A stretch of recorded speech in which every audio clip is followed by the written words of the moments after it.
All right. All right, all right, all right, all right, all right, all right, all right. Welcome to the one on one, y'all. This is the one on one. I'm your host, Kato, bringing you the bump by bump rundown in the wide, wide world of go go. Okay, first, we got a real good guest today. In other words, in a music culture that has produced so many personalities of artists who have etched their individual marks on the go go scene, I have a guest today who stepped on the scene as a teenager. As a matter of fact, he started his go-go journey at the age of 13 with a band called Crank Connection. And for the next few decades, his passion and talent has allowed him to grace the stages of such bands as Central Groove, Air Raid, Hot Cold Sweat, AMFM, Proper Utensils, Chuck Brown, A Touch of Essence, Familiar Faces, Wisdom Speaks, Trouble Funk. I mean, it goes on. Even now, he's actually rocking with a new clique that goes by the name of Push Play. So please welcome to the one-on-one session right here, percussionist legend, Mr. Jacques Vaughn. I'm getting ready to bring Jacques in here, and let's see if we can get this clicking. 1, 2, 3. Can you hear me, Jacques? Yes, sir. Yes, sir. Can you hear me? Yeah, let me turn my speaker up. I can hear you real good. Okay. I just did an introduction. I don't even know if you heard that I brought you in, but Yes, sir. I talked you up Yeah. real good. So, all right. My First of man. all, how's it going with you today, man? Oh man, everything's great. Everything is absolutely great on this end. What about yourself? Hanging in there. We just rolling with this COVID thing going on, so we maintaining the best we can with what we can, and Right. keeping the freight up. So yeah, hanging in there just like you. My First of all, man. My man. like I said, thanks for coming in. The whole point of these one-on-one sessions basically is to illuminate rather the all the different many artists, people who have contributed to the go-go culture. And a lot of times people don't know everybody's individual story. But Okay. to me, everybody's individual story is very important and is of essence to the whole history of the culture. Because if you Absolutely. don't, if you ain't hip to your history and who you're dealing with and who you're talking to, you kind of lost in the sauce, in my opinion. Oh You yeah, know. I agree. So the first thing I want to do now, in the introduction, I said simple things like basically the things I know, but I want you to elaborate things that basically you started off, basically got into the game around the age of 13 with a band called Crank Connection. Right. And, from there, for the next few decades, you didn't grace the stages of Central Groove, Air Raid, Hot Cold Sweat, AMFM, Proper Utensils, Chuck Brown, Touch Essence, Familiar Faces, Wisdom Speak. I mean, Trouble Funk. I mean, you see what I'm saying? Your legacy has touched so many stages and stuff like that.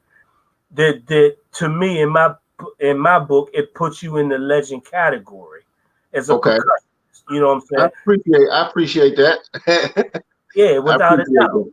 that. So basically, I want to kind of basically go back to the whole beginning Okay. of getting into this go-go thing. Around you. Basically, I want you to tell me your story. I'm gonna sit back and listen, ask a few questions, but your story is basically Jock got into this go-go thing. How did you first fall in love with it? So I'm gonna tell you how it all started. It was crazy the way it all started. It started with I had a choice. It was my birthday. I was 13 and I had a choice. My mother gave me a choice. She said I could get an Atari game set or I could pick out some. I told her I wanted Congos, but she didn't understand at the time what that meant. She thought it was just some bongos, right? Not Right. understanding that it was two goombas and two big Congos, right? So that exceeded the budget, so to speak. So I started out with two bongos and a goomba. Okay. And I decided I could play on my friend's Atari game set, right? Mm-hmm. So we had a band around our way that really didn't even have a name at the time. We was just banging on boxes, and we had sound gizmos. For y'all old heads, y'all know what the sound gizmo is. That thing that made the synthesizer sound, right? So we had so I was the first one that had so-called quote unquote some real. I had bongos and a goomba. Just And one? so just one goomba. And I was Okay. playing, I had, just think about how backwards that would probably sound. I had the two bongos and then the goombop as my first big Congo. And then I didn't even have a big Congo. So what I did is I had some friends of mine that lived about 3 miles down the road. Y'all very familiar with them. Heartbeat, and rest in peace, his brother Slick Rick. Amen. And Amen. I was like, man, we got a band around here, a little basement band. I heard y'all got a little laundry room band. Let's put them both together and start a band. So we're probably about 10. It was at the end of the school year. I never forget. It was the end of the school year. And we told everybody we was having this band practice over at our friend's house. He had the house, he had some drums over there, and we all bought our equipment. It was shopping carts and everything, right? Just going down the road with all our equipment. And that's how we really started. Y'all gotta excuse my dogs in the background. They may bark from time to time. You might hear mine barking. Yeah. They might even hear each other. But so what happened is we started the band and we said we were gonna name the band Central Groove. Now what happened was there was already an existing band called Central Groove. So we was like, they were a little older than us. So we was like, well, look, let's have a show. Let's take it to the stage. And whoever the crowd says did the best job, they get to keep the name Central Groove. Man, we blazed their butts up. You know what I'm saying? We blazed their butts up. So that's how Central Groove started. And that's really how I got into the whole go-go game. You know what I mean? Taking a step back. When we'll pause there for a minute, I'm gonna take a step back before your mom got you the congos or the bongos. What made you choose that? Was it something? Okay. Yeah. What made you? I got you. I went to see. Go figure. I went to see Rare Essence. It was outside. Okay. And the experience, it was on what's that right there at 14th. I want to say 14th and Park, 14th and Irvin. 14th and Irvin. Okay. And what I saw was totally mind-blowing. I saw some people a little bit older than me, and the sound system and what they was doing, like I had never seen nothing like it. Even when I saw stuff on TV, it was TV. I got to see this in real life. And these dudes were stepping and spinning around and twirling horns. And Dave was breaking sticks on the timbales and rototons. I was like, I want to do that. You know what I mean? I want to be a part of that. And so I started listening to more tapes. You remember back then it was the tapes. So I started listening to bands from where I grew up at, uptown. So I was listening, I was getting hold of Mass Extension tapes. You know what I mean? What year? Huh? I know we're getting older, so the years bunched together, but what year would you say? That was probably like 81. 81. 81. And so I'm listening to these tapes, and man, it was like I was done. I was, you know how people back then was fiending on different stuff like PCP and weed, and I was fiending for this music because it was, you know, when you see it live, Kato, back then that thing hit you in your chest and you'd be like, whoa, what the hell is that? You remember Echoplex and all that stuff? Yeah. That whole experience, man, was crazy. You know what I mean? Mm-hmm. So that's what made me fall in love with the the culture, the music, the sound, like all of that. You know what I mean? I was like, I want to play with somebody and have my music playing in the car because that's what we. I didn't realize it was going on around me as much as it was until I got dialed in. You see what I'm saying? Okay. Yeah. Yeah. So, when you seen them, the band you seen, Right. you zeroed in on the congas, Well, I or zeroed in on the percussion. It was almost like a process of elimination. My brain said that looked like too much to do on the drums that Foots was doing. okay. Then I saw Jungle Boogie and he was doing all of that. I was Yeah. like, I might not be able to do that. So I honed in on Dave. You see what I'm saying? Yeah. And Uh-huh. Dave was to watch that guy. It was incredible because he used to play with so much passion. And the thing that really made me the craziest thing that really made me like Dave after watching him after so many times, Mm-hmm. he used to play on the most raggedy freaking sets of rototoms and timbales, and they always sounded like gold. You know what I mean? Yeah. Yeah. Okay. So now we're gonna jump back forward to Central Groove had the battle off with the other Central Groove, with the older Central Groove, and Right. y'all tore them up.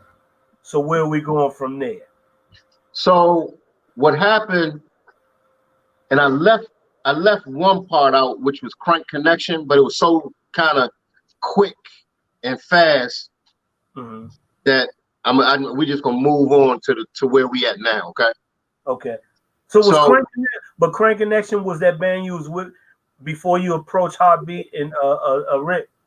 yeah, kinda. What happened was it all kind of happened simultaneously. My cousin, my god brother, rest in peace, he actually taught me how to play.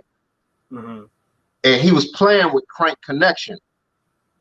But what happened is we used to always sneak from Maryland and come to DC because I had moved to Maryland by then. So we moved to DC and I used to go to his band practice and I just used to sit there and sponge off of him to the point he was kind of in the streets. So what I did was I would still come to band practice and I would sit in and then they offered me a spot to play. Okay. So I ended up playing with them because they had their own PA system and all of that. And I was like, shit, this kind of cool. But Right. they were because I had moved to Maryland, it started to become a disconnect for me to get to Maryland. So that's when I reached out to Heartbeat and Rick, and that's when we formed the band. So after we did the battle Mm-hmm. and we got the name, I never forget, we was 14 and we said, let's go. No, what happened was we were a guy in the band named Donald Baxter. He was our keyboard player. He was working with this guy that said, man, let me come check this band out. Old dude. Dude ain't had no teeth, nothing. You would think he was a bum on the streets. However, this guy was actually a very wealthy man. And what he did was he invested in us. And he said, I want y'all to practice every day, just practice. So we was like, all right. And he paid for us to practice. We were practicing in the studio with EU and Stacy Lattisaw and Johnny Gill. It was a studio on New Hampshire Avenue. Okay. And so what Okay. happened, we practiced and practiced and practiced and practiced for about, I swear it seemed like a year. Mm-hmm. But the thing was, the old guy invested in us and he kept us out of the street. But then one day he came in and said, all right, y'all ready? We're going to go cut a record. So I was like, all right. Me and Beat, all us was like, you bullshit. We're going to make a record? We 14 years old. Right. Went to Bias Studio in Virginia. We cut the Central Groove record. And Yeah, people did you don't say that Bias Studio? Bias Studio, Yeah. yeah. Okay. Uh-huh. So the crazy thing is we started to get a buzz because not only did this guy invest in us, he bought us a sound system. He bought us a truck. He bought us. Oh wow. We had 2 trucks and 2 buses. He was showing us how to build wealth within this band. He said we can take these trucks and guys when we're not doing music, you guys can have your moving company. Like we had a moving company and everything as kids. Mm-hmm. And so and let me ask you something right quick. So he invested in you, but he didn't try to influence to tell you what to play or how to play. He let y'all handle the music. He let us, because he had a background in music. Uh-huh. He was Moon Man's best friend. Okay. So, okay. See, I don't know if you remember back then, Moon Man heavily endorsed us, and Kathy Hughes heavily endorsed us because everybody thought this old guy, because he didn't care, he was like Don King. He didn't care about how he looked, but he was fucking rich. You know what I mean? Okay. And so he didn't tell us how to play. He just knew when sometimes we would bring band members in and he would say, nah, that dude ain't Central Groove. He can play, but he ain't Central Groove. Okay. And so he would kind of steer us, but let us be organic and be ourselves. You see what I'm saying? Y'all were able to create your own stuff. Oh yeah, absolutely. Now that you say something, he never got in the way of our creativity at all. Okay. Now that you say something, like now, he never did that. Okay. And I just wanted to touch on this point. We had 2 PA systems, 2 trucks, and 2 buses, and we used to book ourselves outside of DC a lot. And because we lived, I don't know if you're familiar with the Riggs Road, New Hampshire Avenue corridor, but we all went to High Point. So from the DC line to High Point, we would always run 2 buses down Riggs Road, down New Hampshire Avenue to all the apartment complexes and pick up all our friends. So we would take whenever we had a show, we taking 50, 60, 70, 80 people with us out of town to see us perform. Okay. So that's close. That area you're talking about is close, like going towards Adelphi, basically. Yeah, that's exactly. You hit it right on the head. Adelphi was the street. We were going down the street with the carts with equipment in it to our friend's house. Okay. Yeah. Okay, and then so y'all getting in this position. Y'all made this recording, which is awesome. Which, now, and in all honesty, I pulled up not too long ago. I didn't even know it was on YouTube. I think Heartbeat somebody put the link up. Yeah. And when I heard it, I remember hearing it before, but it's one of them joints I haven't heard in years. Yeah. And of course, at the time, I didn't know who it was because I'm probably like 15 or 16 myself. Right. So from there, so y'all doing y'all got Kathy Hughes on, paying attention to you, Moon Man, who was really during that time. Moon Man was really playing go-go real cool on WWL. Yeah. And so what happened, and when I tell people this, that's when the so-called bullshit a light comes on where they throw it at me and say UBS. We were in Billboard magazine for that recording. Mm-hmm. I forgot which category it's in, but I'll get it from Heartbeat and send it to you. But we were on number 6 with the likes of like New Edition. It was a couple of other people, but we were like number 6 in this category for new bands or breakout bands or whatever, because we were getting a lot of spins like overseas and stuff, but we didn't know because we wasn't paying attention. All we wanted to do is play around the Beltway. You know what I mean? And we couldn't even get inside the belt. You know how to back then you had to be connected, and we were totally disconnected. You know what I mean? Okay. All right. So y'all didn't do the showmobile type stuff in the city, but y'all No, wasn't in the city because that we was right, that was a DC summer youth employment program. exactly. Okay. The Okay. biggest thing I think we did in the city, we played at the Black Hole, we played at WST, but the biggest thing we did, Marion Barry, probably because of Kathy Hughes and Moon Man, we used Mm, to play in his Upper Bound program at Howard University for like okay. 2 years in a row. You know what I mean? Right. Right. All right. So from there, we going there and we moving forward. How did that? How long did that last before whatever else happened came after? You said what? How long did what? How long did that ride last? Was that Central Groove ride last Okay, so what before? happened was now we add about 3 or 4 years through high school, and what happened was after high school, I went to the army. Okay. So I had left and gone, went to the army, and when I came back, I never knew that. Okay. yeah. So when I came back, I was this when stuff was moving pretty fast for me. I was 18 and Heartbeat had just started playing with Air Raid. Okay. And so he pulled me over with him to Air Raid.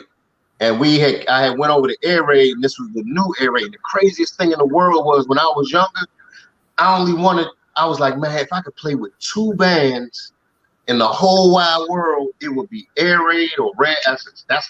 If I could have did that, I was through with money. That would have been all I wanted to do was play with those two bands because both of those bands had a groove.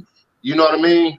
A Mm-hmm. lot of bands had beats and had sounds, but these two bands in particular had a groove that was like crazy. You know what I Yeah. mean?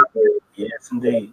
Yep. So I got with Air Raid when I came back from the army. So who was so just to figure out which era who was the lead rapper for them at the time that you got with? That was so we're saying this is Air Raid probably part 3 at the time. Mm-hmm. Because I know the original Air Raid probably had a part 1, part 2. So this is part 3 Mm-hmm. where it was Toddy rapping. Toddy. Okay. Toddy. Okay. Yeah. All right.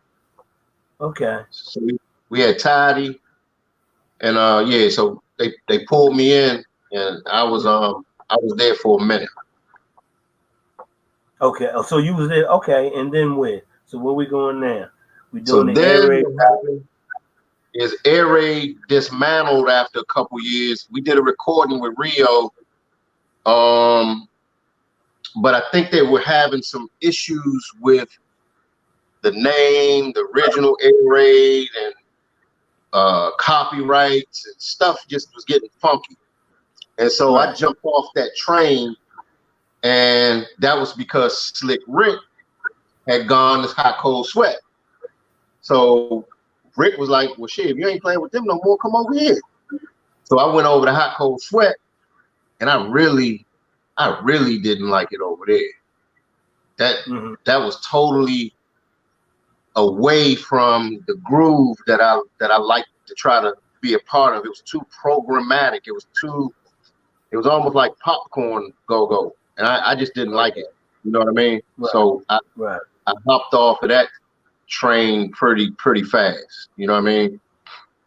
So just starting with so during the time you was with Air Raid, and I guess since you Groove wasn't together no more, so Rick wasn't with anybody at the particular time. So No, Rick had when Central Groove broke up, Rick had gone straight. He had gone to Hot Cold Sweat. See, because here's the funny thing: okay. people don't realize this. Benny leaving Red Essence caused all of this crazy shit that's going on today. And I'm saying that because once he left Red Essence, I think Benny left Red. Where did he go first, Kato? For a minute he was playing with Air Raid for a hot second. For a He hot did a second. couple of gigs with them, yeah. Because that was when him and Cabaloo switched, Basically. right? Basically, yeah. So they did a switch. Then we tried to put that part 3 air raid together. Mm-hmm. So that was for a second. And so what happened is these lead rapper spots started coming up. So air raid had a slot available. Tidy left class and went to air raid. Mm-hmm. You see what I'm saying? Yeah. And Hot Cold Sweat had made some lateral movements and changing their sound and stuff. Yes, And indeed. so they went from an older, like a cabaret band to a younger, like real bona fide go-go band. So Slick Rick slid in there with Rocksteady. You see what I'm Okay. saying? So And Rocksteady then came from Pump Pump. Blenders. Yeah, I Yeah, remember Rocksteady with Pump Blenders. Okay. exactly. So then they called me over and I went to, that's how I got with Hot Cold Sweat. Okay. Because Rick was over there. So he pulled me over there once I kind of left Air Raid. Uh-huh. Okay. But like you say, you didn't stay there too. So your Right. next I didn't. You said what? no, go ahead. Go ahead. Go ahead. Yeah. So I stayed there for a hot second.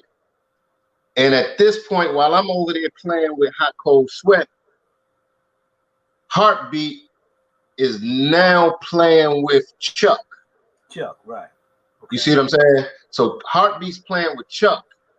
And I get a call from Big Al because Mm-hmm. Big Al was running sound for Central Groove when I came back from the Army.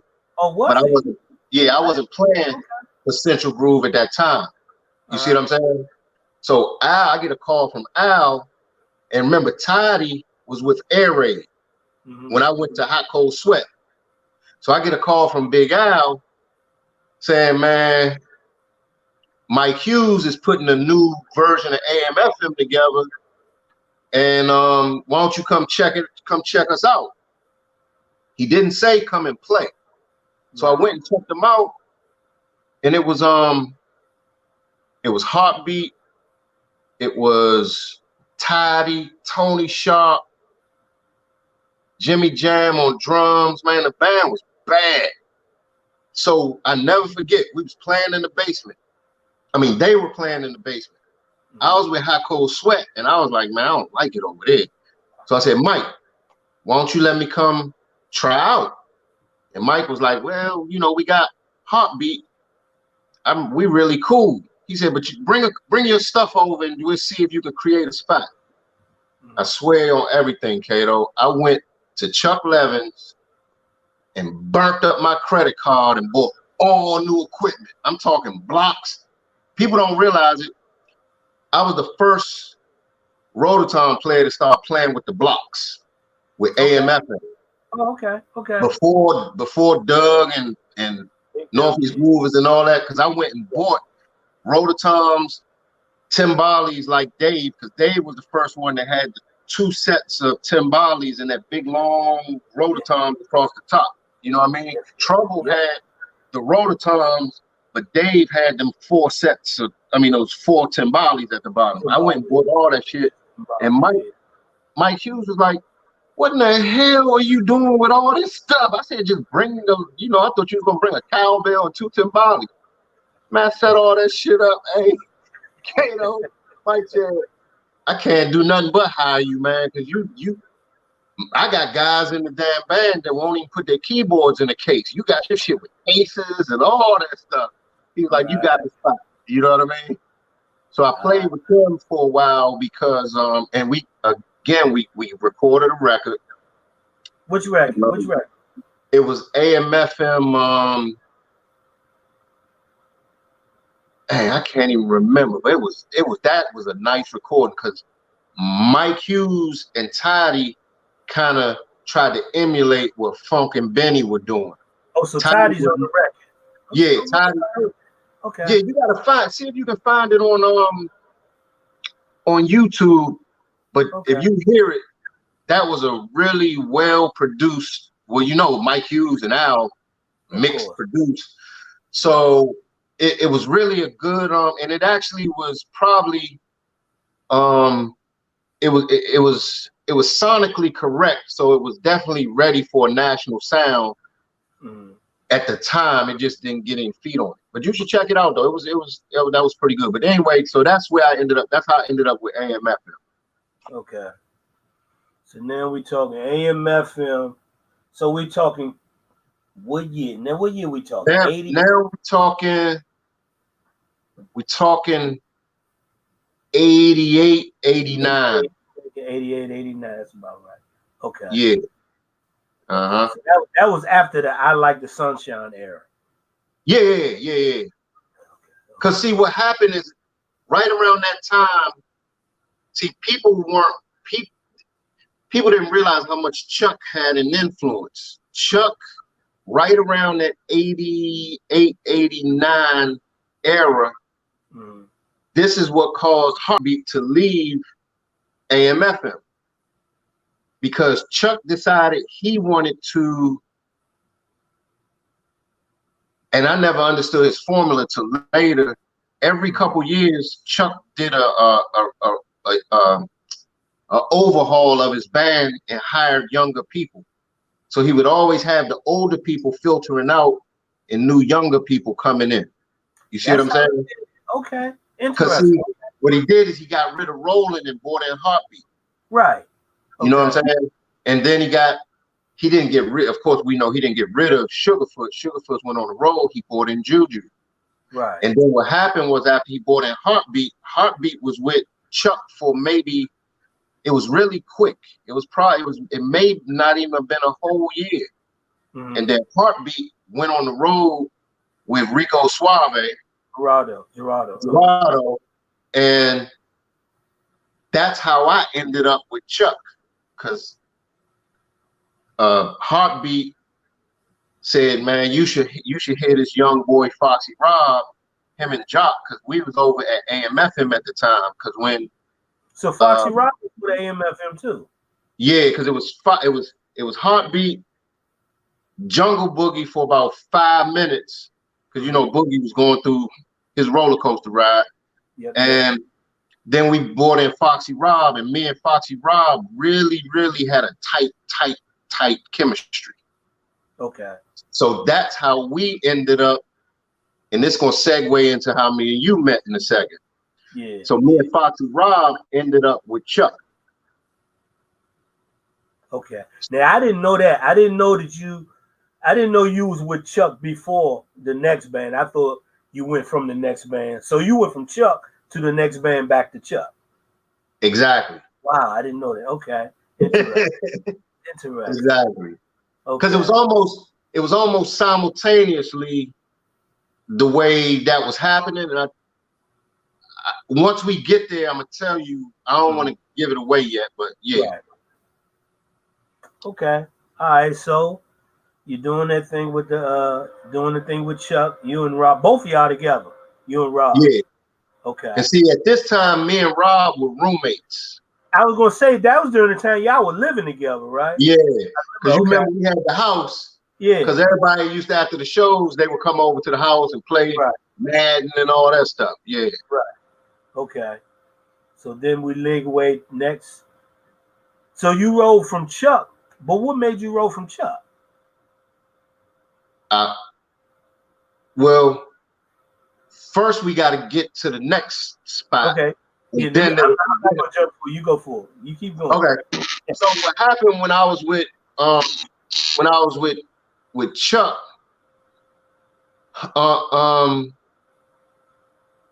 Like I got the weirdest phone call, man. And it was the phone rang, and it went something like this. Hey, Slimmy, what's going on with you? I was like, hey, nothing. Who is this? James Funk. What you doing, Slim? And I had known Funk from Rob. You know what I mean? Right. Because remember when Mickey got hurt and Rob and Sauce was sitting there, and I would kind of come around, and that's how I met Funk. Okay.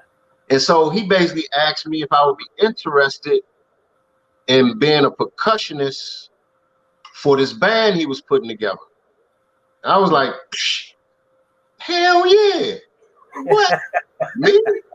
Stop. Look, I'm like, stop. Because the whole time my dream was to play with Air Raid and Rare Essence. Anything remotely close that I can plug into, I was with it. So the band was called Proper Utensils, of course, back then. And so what happened is I was playing with Chuck and Funk at the same time. So when people would always ask me what I was doing, I would always say, I'm playing with Chuck and Funk. But everybody used to think I was saying I'm playing with Trouble Funk. You see what I'm saying? And that's how I always remembered it was a simultaneous thing, because everybody would always say, I thought you said you was playing with Trouble Funk. I said, no, I said I was playing with Chuck and Funk. You know what I mean? Right. And so what happened was no, I know what happened. So I was playing with Proper Utensils and Chuck at the same time. Probably for about a year and a half, because Funk was really trying to sort through different percussionists before he really stepped out. You know what I mean? Because I don't know if you remember the first guy he had, I forgot his name. It was a young boy. He was pretty good. He just Greg or something like that. I remember. It might have been Greg. Something like that. I can't remember. It was something like that, yeah. And dude, one thing I remember about him, he smacked hard as heck, but he just didn't have that thing. You know what I mean? And so Funk finally said, man, I'm gonna have to call Rob and see if Rob is available. So me and Rob were both playing with Chuck and Funk, Chuck and Funk at the same time for about how long was I around Proper Utensils, Kato? Was it 2 years, maybe 3 years, 1 year? I can't remember. I'm thinking it was that whole 93 year. Yeah. You know, see, it was 92 when we started really practicing and stuff. Because see, I tell everybody like this, man, Funk probably is the reason I play the way I play. Funk used to have me, Jimmy Jam, and this Congo player come over to his mother's house, go in the basement, and he made us practice, no bullshit, for an hour, and we could only roll maybe once every 15 minutes. He wouldn't let us move. He said, don't move. Stay where you at. Yeah. He said, just lock. Stay where you at. I was like, this motherfucker crazy. But he really programmed me to, like a lot of people tell me, I might not be the best technically at my position, but if I'm gonna get in there and I'm gonna lock them, I'm gonna lock it up. You know what I'm saying? To me. Yeah. All that other. If I want to solo, then it's solo. Other than that, lock that shit. Lock, yeah. Don't move. Don't move. So that's kind of been my little signature after that, was just not moving. And so I started playing with Proper Utensils with Chuck. And then what happened was I said, man, you know what? I'm getting too old for this shit. Go figure. I was like, I'm getting too old for this, man. I was 23 at the time. And I just, out of nowhere, I just moved to North Carolina. So I want to touch on something too. Let it be known if it ain't known already, because I want to know how that part came about.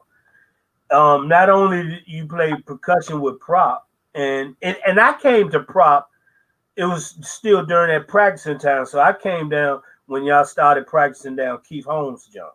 Yeah. And the reason being because at the time I was playing with Benny and the Masters. Masters, right. So that's when Benny went over to Prop, and then Prop started practicing down Benny's cousin's house. And that's when they had the guitar named Trey. Remember Trey? Yep, I remember Trey. Right.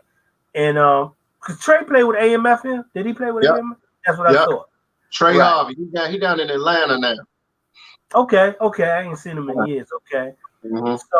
So, but it got to the point where, Prop went in the studio. Well, You can tell that story. I know the story, but I want to hear you tell Right. us how it came about. Because not just that they went in the studio, it was a reason they had to go in the studio. So you picked that up. I mean, from Yeah. what So because you're on that, you became vocalist.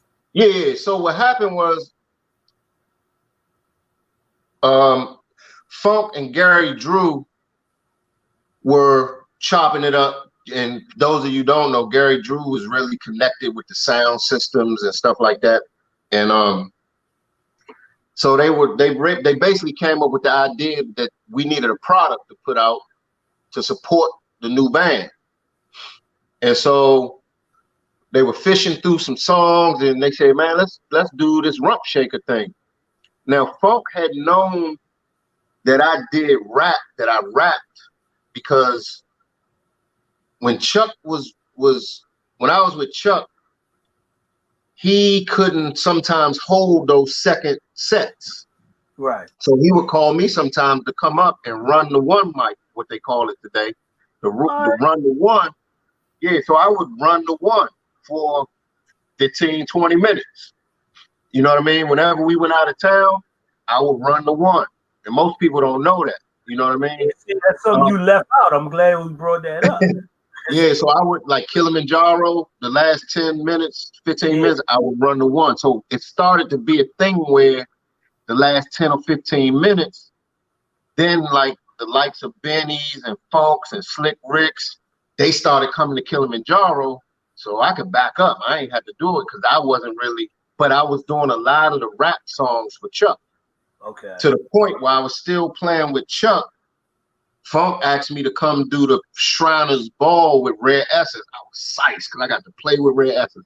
So Right. I did the Shriners Ball and I rapped.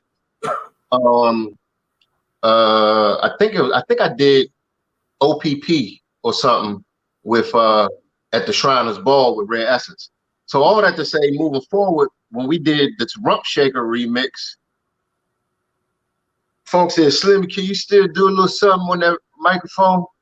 And I was like, "Hell yeah, what you need?" He said, "Why don't you take that first verse?" Because the talks were, Kato, it was either going to be me or you. Because Right. for y'all that don't know, that's how me and Kato met, because Kato was not only a guitar player, he also was a vocalist in Proper Utensils camp as well. Right. So most people don't realize you and I both were like the Donnell Floyd part one, part two of Proper Utensils. You know what Right. I'm saying? Right. And Right. so we went in and we recorded that Rump Shaker thing, and that thing started taking off. And then Fast. Eddie Riley made the call, and we had to pump the brakes because he was like, "I like what you're doing, but so we can," because he still wanted it to be cool that we remade it. We just had to take the original samples out, and resample. I think it was that Benny's voice.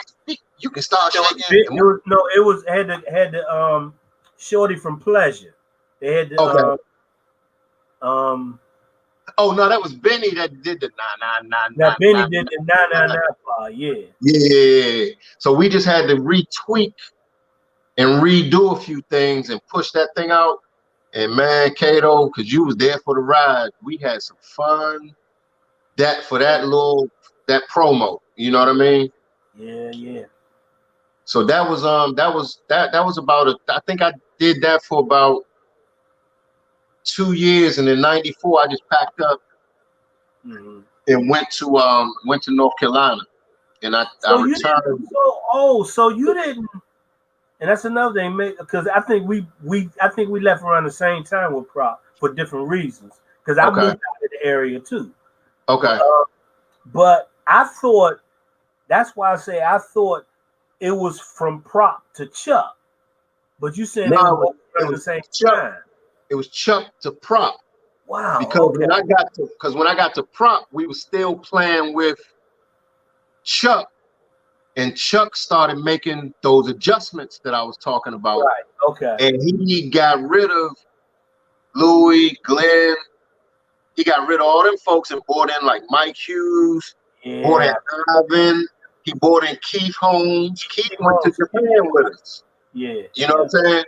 So we were kind of shuffling members That's why I said Benny That's why you leaving. went to Japan with him. Okay, okay, Yeah, okay. and Benny. That's why I said when Benny left Rare Essence, he created a whole shift in go-go that has never stopped. You know what I'm Wow. saying?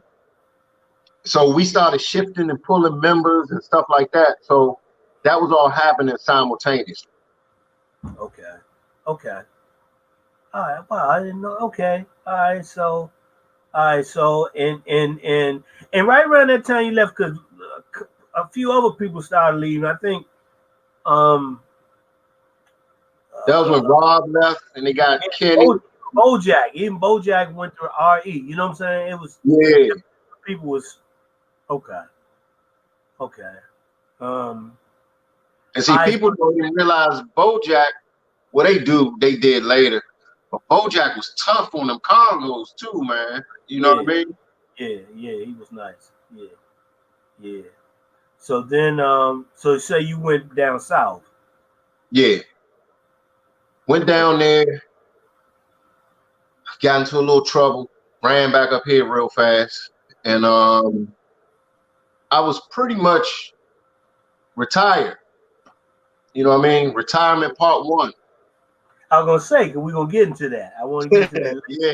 Go So ahead. I retired and this was about 96 when I came back. So Mm-hmm. when I came back, Jahar was asking me what I was doing. I was like, I ain't doing too much. Now me and Jahar were living together at the time. Okay, I didn't know that. And Okay. so he was like, man, I'm going to put this unit together because Rare Essence, you know, they kind of dismantled, or not dismantled, a couple of their members left, and we want to start a group called Touch Your Essence.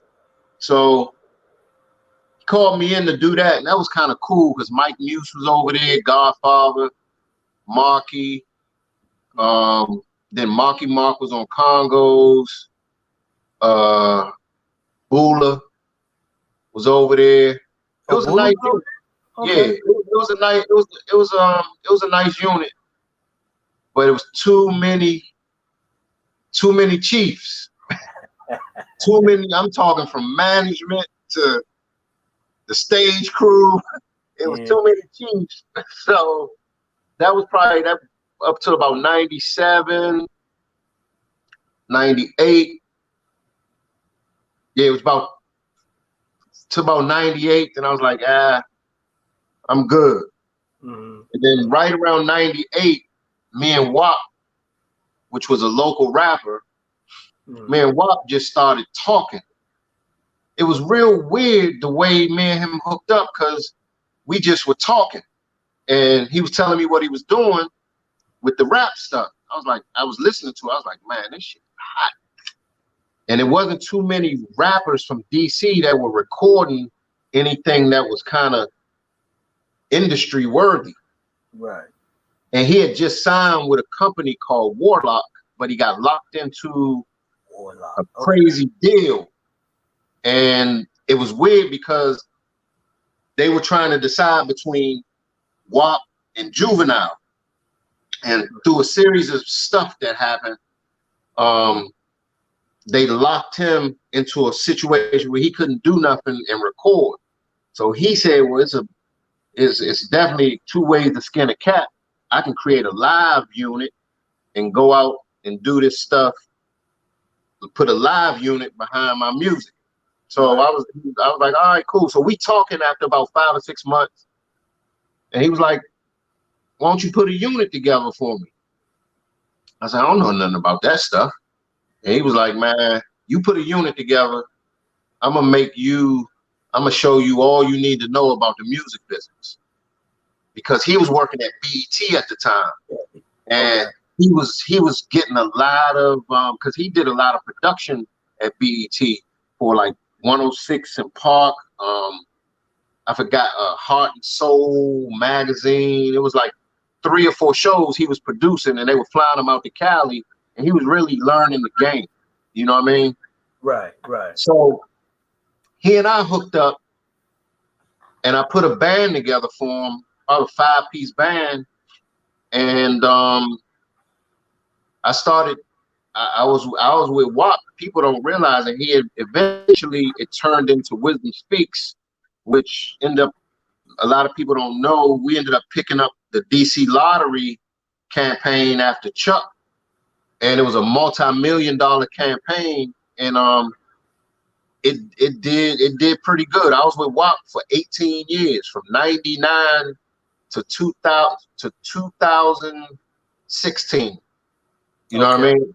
Mm-hmm.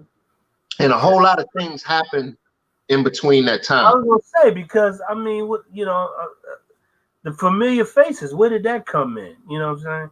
So, So yeah. so what happened was in 2006, um, Bojack took a little vacation. You know Yeah. what I mean?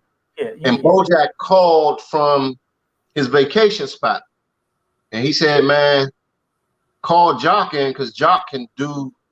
He can sit in until I get back home from vacation." Mm-hmm. And I was with WAP, and me and WAP had a talk, and I said, "WAP, look, man, I need to build my value up as a percussionist, and I really think this would be a move where I can build my brand, my name, and I can just build myself, just put a little bit, put some weight on me as a percussionist." Right. So he was cool. He was like, "Go ahead, do that shit. We can, cause this over here is different." You know what I Right. mean? Right. So I Right. was like, "Cool." So I held that familiar faces slot down for Bojack, and let's be clear, so everybody's clear. I totally knew that that was a spot I was holding for Bojack till he came back. Okay. You see All what I'm right. saying? Yeah. So once Bojack, once we knew he was coming back home, I was like, "Thanks, bro. I appreciate the opportunity. I hope I held you. I hope I held it down enough for you. You know what I mean? I hope I made you proud." He's like, "Hell yeah!" And he slid right back on in.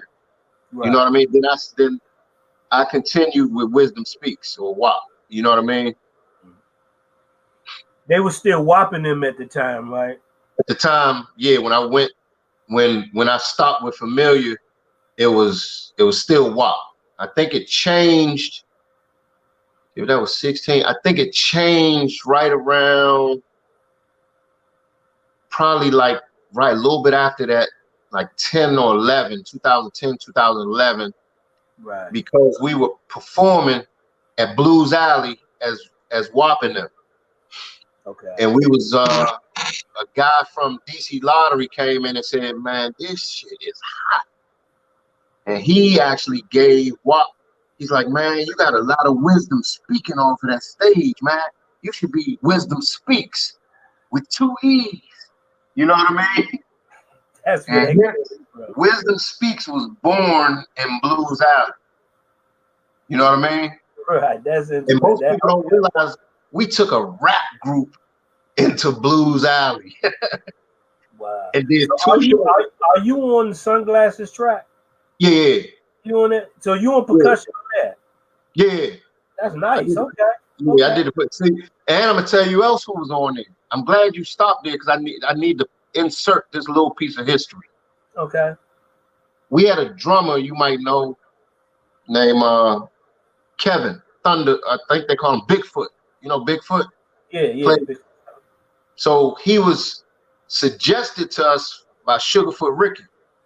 Mm, He came in and man, when he played drums, he looked just like Sugarfoot. I'm talking same face. You would swear he was a Wellman. You know what I'm saying? Like the rest of them. right. So he came in and he just couldn't. He did one show with us, Positive Black Men Coalition. He knocked it out the park, but he just couldn't settle in with us, and he just kind of fell out the car. You know what I mean? Right. That happened. Sugarfoot Ricky was so disappointed that his reference referral couldn't step up. Sugarfoot Ricky committed. Him and Glenn both came because that's Glenn on bass. I didn't know that either. Okay. I Him didn't and actually. I Glenn, didn't know who the players were on that song. Okay. that's Sugarfoot's on drums. If you go back and listen to it, Sugarfoot didn't do one roll through the whole song. He did a half a roll, but he kept that thing straight all the way through. Tempo, timing was locked in. You know what I'm saying? And so Sugarfoot and Glenn said, "Wow, we understand what you're doing, and we want to contribute to this sound that you're trying to create." So they actually were band members with us for about 2 years until I remember that. yeah, they was playing with us for about 2 years straight. And people's like, "How in the hell are you getting these guys?" You know what I mean? Yep. So that was when I went through basically with WAP. I was managing and playing at the same time. Mm-hmm. Okay. All right. Okay. That's how that came about. Okay. See, Mm-hmm. this is why we do these things, so we can know these things. Right. You know what I'm saying? Okay. So moving on from there, now we get up there. You would, they become the Wisdom Speaks thing, and all of a sudden you retire. I Or retired. this time you made an announcement of retirement. Yeah. So what happened, Kato, is you go back. I'm 52 right now. You go back 4 years ago when I retired in 2016. You go all the way back from 1981 to 2016. Man, my body just was like, bruh. Yeah. I'm talking. I just needed to. I couldn't. My body started doing stuff that I wasn't expecting. You know what I'm saying? Right. And so it became a lot of wear and tear. And so I gracefully said, "Wow, man, I appreciate the ride," because he taught me so much. So like the stuff I learned from WAP, people don't know. He knows so much about the music business. Mm-hmm. Like it's crazy. So he taught me a whole lot when it comes to this music business, which prepped me for this newer situation that I'm in now. But I stepped back and I was done. Okay. Then I got a phone call. Were you before you got that call? Did you start missing it? Because when it's in you, it's in you. You So know what I'm here's the saying? thing. What I did when I quit, I sold all my equipment so I wouldn't be tempted. Sold all of it. I sold my. See, people don't even realize this because now you got. But I'm gonna set the record straight on the record. I was the first person to play congos in those pads because I did it with Wisdom Speaks. Speaks. I remember. Yeah. And everybody told it was Godfather that told me, "Hey, Shawty, man, you need to go get them pads, man." And I was like, I ain't messing with them pads. I don't know nothing about plugs. I'm used to hitting stuff. So I went and got the pad. Me and Stump, when we was with Familiar, I actually was playing the pads with Familiar Faces back in 2006, but not the congos on the pad. Right. So when I got with WAP, I started playing the congos on the pads. But anyway, I sold everything so I wouldn't be tempted to go out and hit with nobody. The coolest thing in the world I did though was sold my pads to Big Tony. And I'll tell you why that became the coolest thing in the world, because Big Tony was actually the person that called me out of retirement. Right. And he was like, "Son," he was like, "I'm calling you to see." I said, "You know what's crazy? He said, I initially called you to see if you knew any percussionists that might want to go out of town to Ohio. And if you do, can I get their number?" So I'm sitting there like, man, I got a whole Rolodex full of people I can refer. But I was like, shit, I'll go. You know what I'm saying? Right. He was like, "But you ain't been playing for a while." He said, "But I only need a cowbell player to play the rap cowbell." So I said, "All right, cool." Man, I went, played the rap cowbells. And Tony was like, "Man, he said, my younger folks that I got, in the camp right now, they don't understand that older swing. They not swing. They playing the parts right, but they not swinging the stuff right." He said, "Man, you swinging that shit like it's supposed to swing." So he said, "Would you be interested in playing if the spot became available?" So I said, "Sure." So I came in as a backup. So I was around for about a year, just soaking up all the stuff. And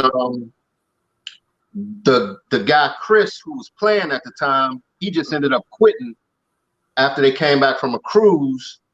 And I was right there, just ready, because I've been there for a year, and I was in practice and practicing the parts and all that. So that just worked out like almost perfect. You know what I mean? And Tony's very meticulous about his sound, isn't he? Man, people don't realize he used to play rototoms. Like, he knows his shit. Like, he knows when it's off. You know what I mean? Right. He know when that thing ain't right. He know like yeah. Him and Watt probably the two most meticulous people when it comes to their music. But Tony was he was like, man, I'm gonna be honest with you. I'm impressed with how you pick this stuff up, to the point he even made me the leader of his percussion section. Okay. You know So what I that's mean? So what you're still doing now. To this day, you still with Trouble. yeah, so I'm doing Trouble and this new situation. Right. Yeah. I mean, we'll talk about a new situation too, because that's a nice ass product y'all put out there. Got Thank you, floating man. around on social media, on the YouTube Thank channel. Nice, long, and it's tight. So definitely got to talk Yeah, about thank that. you. So Okay, so playing with Trouble for about a year brought us up to last summer. And last summer, I got a call from Darnell Floyd, and he was like, look, man, I'm putting together a group. Like, bro, you just no, he didn't even retire yet. This was before his retirement. He retired in November. I got the call in August. And so he was like, would you be interested in playing some R&B? I said, Donnell, you know damn well you're not just gonna do no R&B. He's like, no, I'm serious. It's gonna be straight R&B. I said, no headband? He's like, nah, no headband. I said, no special dedication, and no Lisa the Worlds. He's like, nah, man. He said, I'm gonna let the girl that sing, I'm gonna let her be up front. He said, I'm gonna just be a band member. I said, lies. Man, you lying. He's like, no, I'm serious. So what happened, we started practicing last year. And we got a hold of some, the band is only 7 members, but it's straight ahead R&B with it's weird because it's what we wanted to do is put a concert style band together and give it a go-go feel, but it ain't really go-go, but it's DC. You know what I mean? So we did that, and we were practicing. And then he asked me if I would be interested in managing the whole situation. I was like, who, me? He was like, yeah. I was like, man, I felt honored, because I'm like, all the people Darnell could have asked to manage, he asked me to do it, and I was like, hell yeah. He said, man, I think you're qualified to handle it, so let's ride. And so that's where I'm at now. The name of the band is called Push Play, and it's a R&B band. We do strictly dinner shows. Come pay, sit down, eat, enjoy your food, drinks, get a real live dynamic concert with some badass musicians. You know what I mean? Because you say it's just 7 pieces. It's just 7 pieces, yeah. Okay.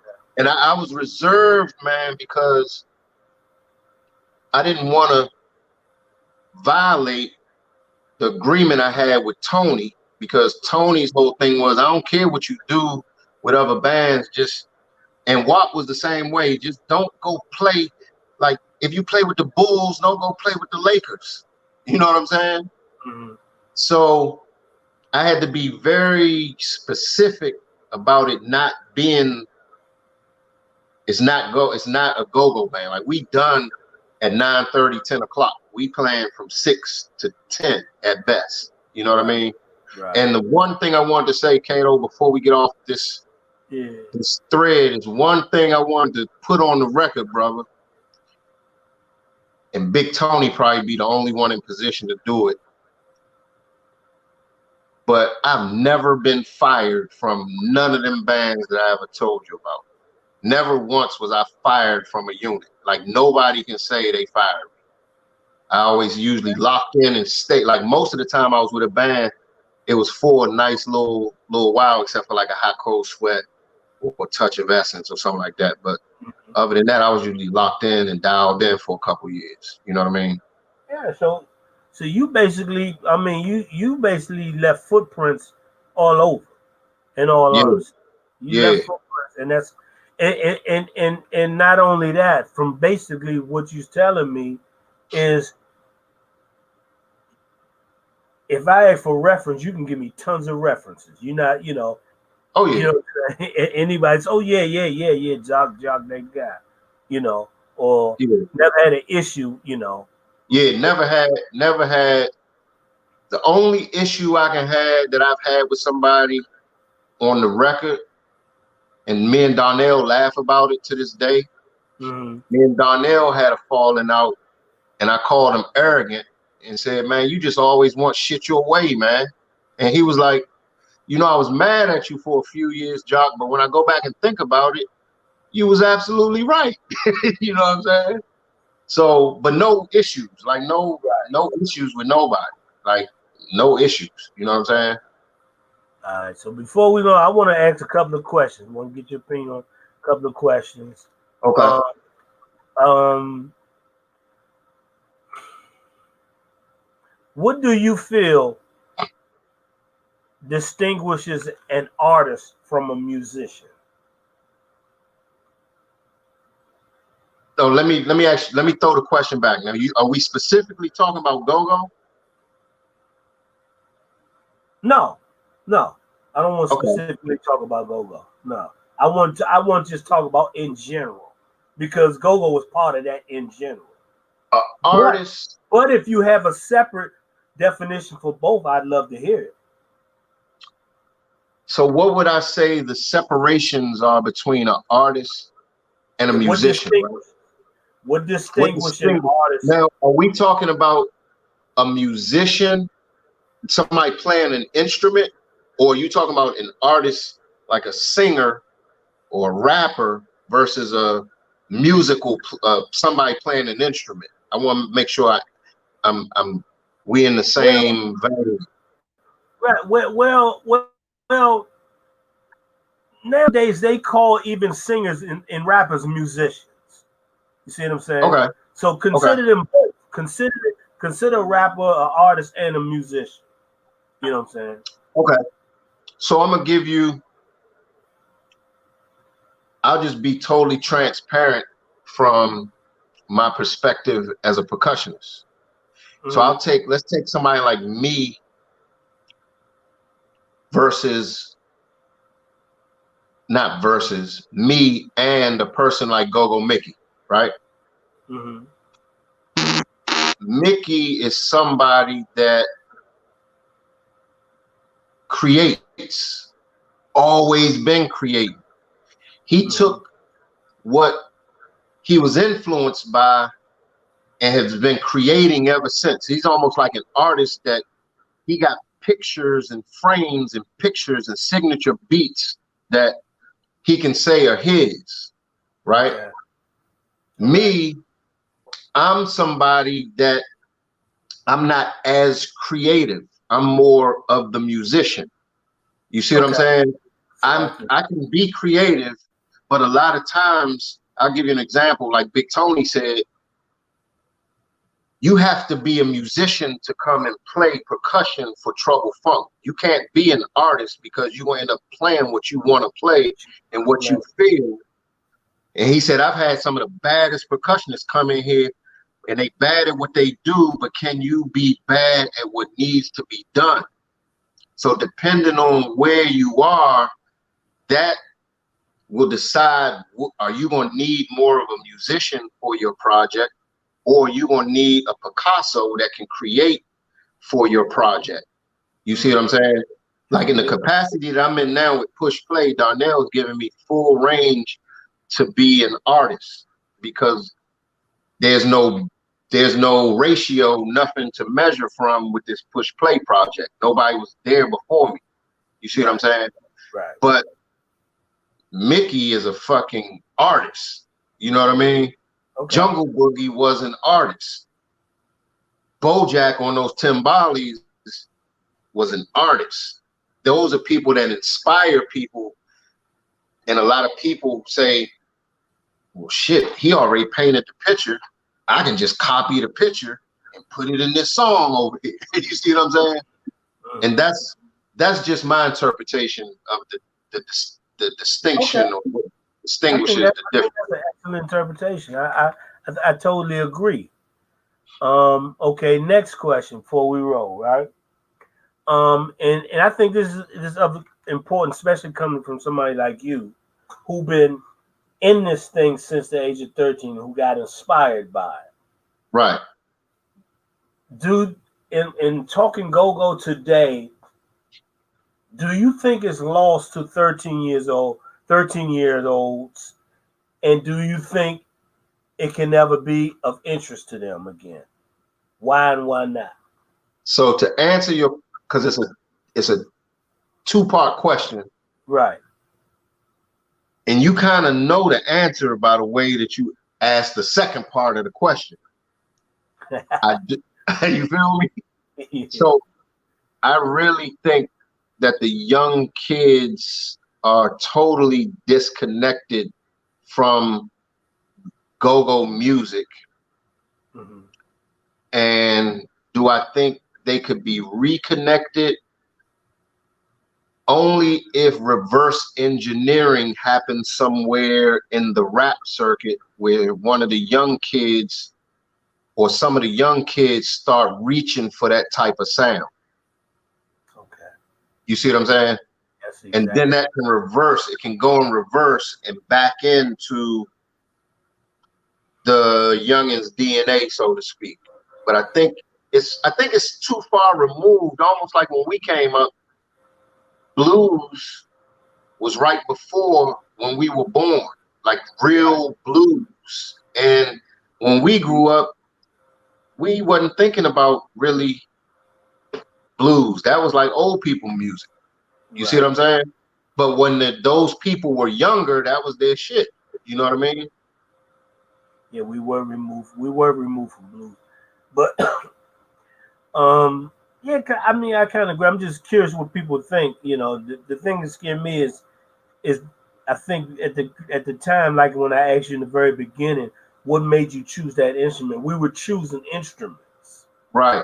You know, I don't know if See, there's a bunch you that's just said choosing. the biggest difference is we had instruments and they can do everything. Now you can do everything on a phone. Right. Used to be computer and iPad. Now you can actually make a damn record on your phone. Right. You almost can do everything from a computer, phone, or iPad. Everything from laying a track to mixing to all that. Anytime Drake can make a damn album in a hotel room, you know what I'm saying? I mean, that just, so those instruments are in the computer. You know what I mean? Mm-hmm. Okay. So you get people. So I think the youngins are getting more further removed from actually playing. All right. Now a couple of fun questions. Okay. I mean, well, a couple of fun fill in the blanks. Just Okay. a few. All right. Without music, I would be. Ha. I would be further along as an entrepreneur. Okay. All right. Okay. Music is blank. Everything. Everything. What you mean by everything? Just elaborate a little bit. Man, music is everything. Music is every music is good, music is bad, music is fun. You know what I'm saying? Music is nice, music is not nice, music is soft, music is hard, music is bright, music is dark, music is like everything. You know what I'm saying? Yeah, it's the soundtrack. Yes, indeed. It's yeah, it's, I mean, music is everything. All right. I guess, man, those are the best too. Before we wrap up, first, still appreciate you. Before we wrap up, though, once you shoot all your info, your social media info, how can we contact? Even this push play thing, how can people see it? Can they come to your page and see it? Okay. And what's going on? What other things you working on, even outside of the music thing? Because you got your Oh CD, wow. so plug that So CD. with my music stuff, of course you can go to Trouble Funk's page. Whenever we play, you can find out what we're doing through the Trouble Funk Facebook page. You know, Tony's kind of still an analog baby, so he's not too much digital in the digital footprints. You know Right. what I mean? But you can definitely find the Facebook page, and he's working now on redoing a website.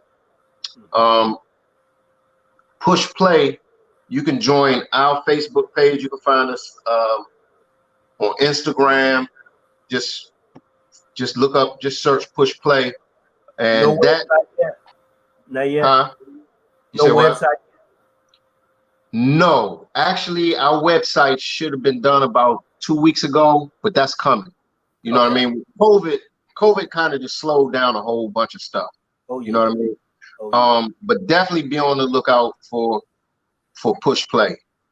It's just a new, I call it it's a new music lovers experience. You know what I I mean? got. Hey, go ahead. Go ahead. I'm sorry. Go ahead. If you love music, you're gonna love this experience. And if you're from DC, it's gonna intertwine good music, good people. It's mature.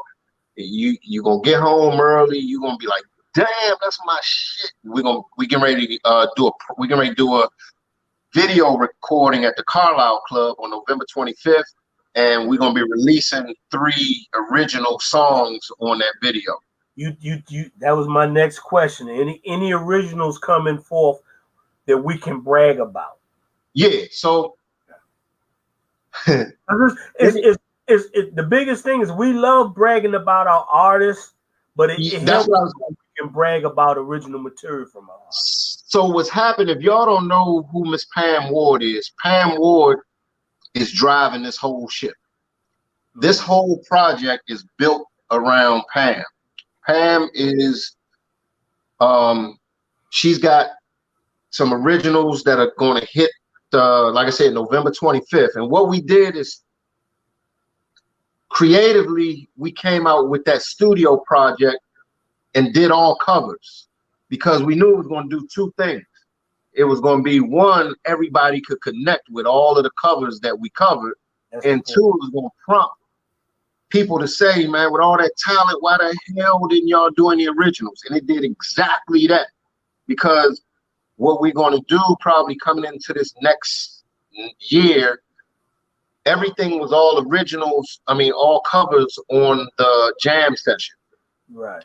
Then we're going to slowly add originals to where it's probably going to be 70% covers, 30% originals. Then it's going to be 50% covers, 50% originals. Then it's going to be probably 70% originals, 30% covers. And then before you know it, it's probably going to be like an 85, 15%. 85% covers, still maybe, 85% originals, and still maybe a cover or 2 that people can just relate to. But you know, with Donnell and his creativity, he not going out like that without just being he not going to just be a cover band. Right. You know what I mean? So we kind of did exactly what it's funny because Donnell says we're doing exactly everything that we set out to do with that project so far. You know what I mean? Okay. All right.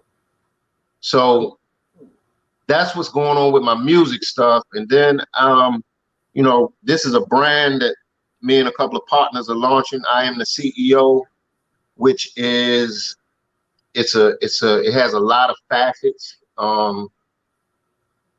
It's a sales academy, and so what we are doing right now is I'm letting the cat out the bag. We're hooking up with a black owned Syntech bank, And what we're doing is getting, it's called, I can't disclose that just yet, but it's a black bank that is going to show our folks how to really work, have access to, be able to extract money like we've never done before, because these other institutions that don't look like us never let us have access to money. You know what I mean? So we're going to be educating people through the process on how to access money and how to keep their credit tight, and and all that type of stuff. And Basically, financial literacy. financial literacy, yes, because that's really what I've been working on for a long time. I just sprinkle it around just to see if anybody bites on stuff, but we because we haven't been taught really what to do and how to do with money, sometimes it just goes over people's heads. You know what I mean? Right, right. And Well, that's Chester, good luck on that. Keep that grinding. You stay grinding, so I ain't oh mad yeah, at you. and then the last thing is I gotta put this out. Me, Jahar, and a couple other partners are coming up with something really nice for, I'll say, the DC community, and it's a membership. It's going to be a membership club that pays. You'll be able to get paid just being a member. You know what I mean? And that it'll make more sense once we kind of roll it out. We rolling it out on Martin Luther King's birthday in 2021. Okay. Okay. All right. Well, looking forward to seeing when that roll out. Then I'll be like, that's what he was talking about, and just Yeah, seeing what it's all about and all that. But basically, want to say totally appreciate you doing this session here. And even though I know you, I've known you for years, there's a lot that I didn't know that I learned tonight, and I'm sure everybody who tuned in and will tune in later because, of course, right. this will be I archive everything.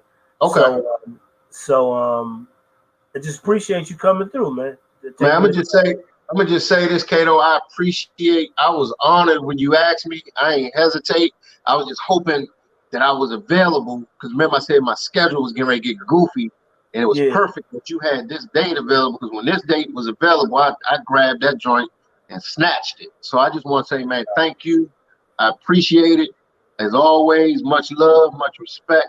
And we've been on this musical journey for a long time. We met a long time ago. We connected. We were in the same group. Most people don't know we were vocalists in the group.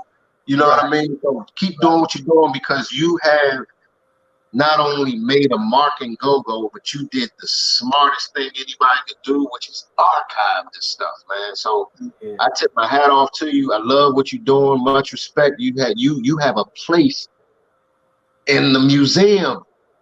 Like, nah, man, I'm giving that back to you, sir. So much love, man. Appreciate it.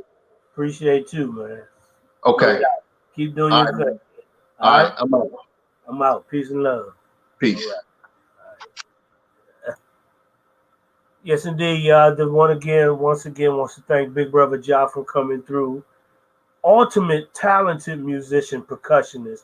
I mean, a couple of things I didn't even know he was on. I didn't know he was on the WAP and them sunglasses. I play my sunglasses, and they got a real breakdown on that joint that's really cranking. So pull that joint up if you can, and check out Push Play.